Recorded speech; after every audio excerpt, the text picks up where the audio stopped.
अस्सलाम वालेकुम जी। आज हमारे साथ कैसर साहब हैं। तो ये हमें आए रोज़ कोई ना कोई हमारी रहनुमाई करते रहते हैं। तो सर आप ये बताएं कि आजकल जो ब्लड प्रेशर का मर्ज़ है ये बहुत आम हो गया है। क्या इसका कोई देसी तरीका भी है इससे निजात हासिल करने का?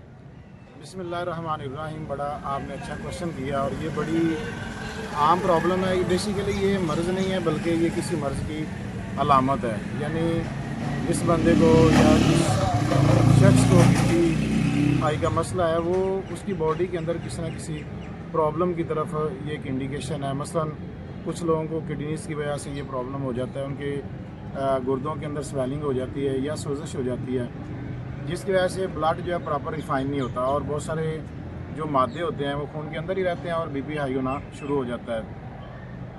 या कुछ लोगों के अंदर कोलेस्ट्रॉल का इशू होता है। कोलेस्ट्रॉल जब हाई होता है खून गाढ़ा हो जाता है और बीपी हाई होना शुरू हो जाता है। कुछ लोगों को स्टोमिक का इशू होता है, उनका जो मेद है वो ठीक नहीं होता, गैस बनती है, गैस से प्रेशर डेवलप होता है, वेंस तंग होती हैं और बीपी जो है वो हाई होना शुरू हो जाता है।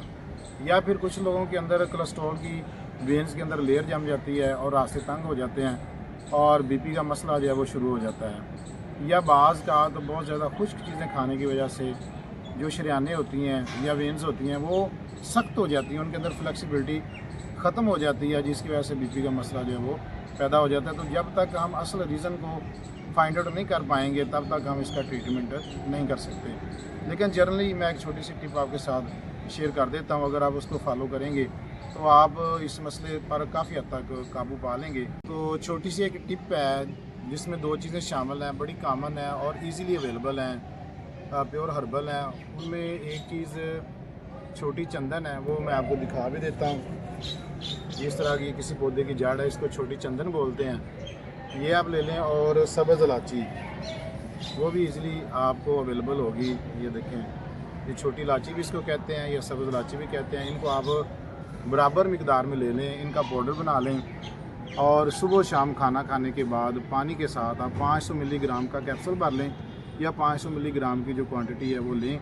इंशाल्लाह आपकी जो गोली पे डिपेंडेंस है वो कम हो जाएगी और आपका जो बीपी है वो कंट्रोल में रहेगा। और ये जो नुस्खा है ये 35 से 40 साल के दौरान वाले लोगों के लिए बेहतर है। जिनकी एज ज़्यादा होगी 50 या 60 साल, उनके लिए सूटेबल नहीं है।